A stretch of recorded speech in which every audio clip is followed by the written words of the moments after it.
इस्लामी तारीख की एक ऐसी शख्सियत जिसे तमाम मुसलमान आज नफरत की निगाह से देखते हैं, वो शख्स जिसने नबी पाक सल्लल्लाहु अलैहि वसल्लम के ख़ानदान से ऐसी दुश्मनी की जिसकी तारीख में कोई मिसाल नहीं मिलती, और जिसे इस्लामी तारीख का सबसे जालिम हुक्मरान कहा जाए तो ये गलत ना होगा।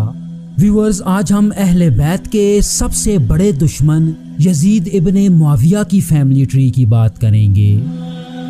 यजीद के आबाओ अजदाद कौन थे और तीसरे खलीफाए राशिद हज़रत उस्मान बिन अफ़्फ़ान रज़ी अल्लाह ताला अन्हो से इसका क्या ताल्लुक था।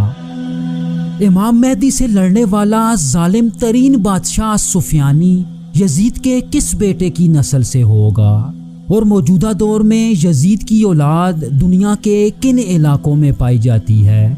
मैं हूं एहतशाम अरशद और आप देख रहे हैं द इंफोटेनमेंट चैनल। यजीद के ख़ानदान को समझने के लिए हमें कुरैश कबाइल के एक मशहूर सरदार अब्द शम्स पे जाना पड़ेगा, जो नबी पाक सल्लल्लाहु अलैहि वसल्लम के परदादा हाशिम के सगे भाई थे। ये दोनों भाई कुरैश के दो बड़े कबीलों बनु उमैया और बनु हाशिम के जद्द अमजद माने जाते हैं, और इन दोनों कबीलों में दुश्मनी का आगाज भी इन दोनों भाइयों से ही होता है कि जब कई वजूहात की बिना पे अब्द शम्स अपने सगे भाई हाशिम से हसद करने लगा। व्यूअर्स, ये वो दुश्मनी थी जो इन दोनों भाइयों से शुरू हुई और इसका एहतताम करबला के मैदान में हुआ। अब्द शम्स के बाद उसके बेटे उमैया ने बनु हाशिम से दुश्मनी जारी रखी, लेकिन ये अपने चाचा हाशिम के असर सूह का मुकाबला करने में नाकाम रहा। अपने चाचा से मुसलसल दुश्मनी की वजह से उमैया को शाम की तरफ जिला वतन कर दिया गया, जहां वो और उसकी औलाद तिजारत से वाबस्ता रही। व्यूअर्स, उमैया इब्ने अब्द शम्स के आबाओ अजदाद को लेके मुअर्रखीन में काफ़ी इख्तलाफ पाया जाता है।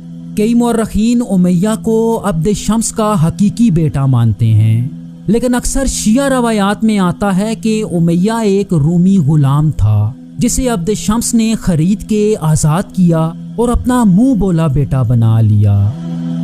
इस्लामी तारीख में उमैया के दो अहम बेटों का जिक्र आता है, जिनके नाम हर्ब और अबुल आस था।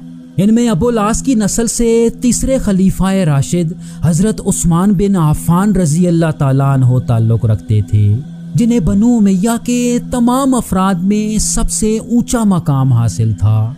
इन्हें यह शर्फ हासिल है कि नबी पाक सल्लल्लाहु अलैहि वसल्लम की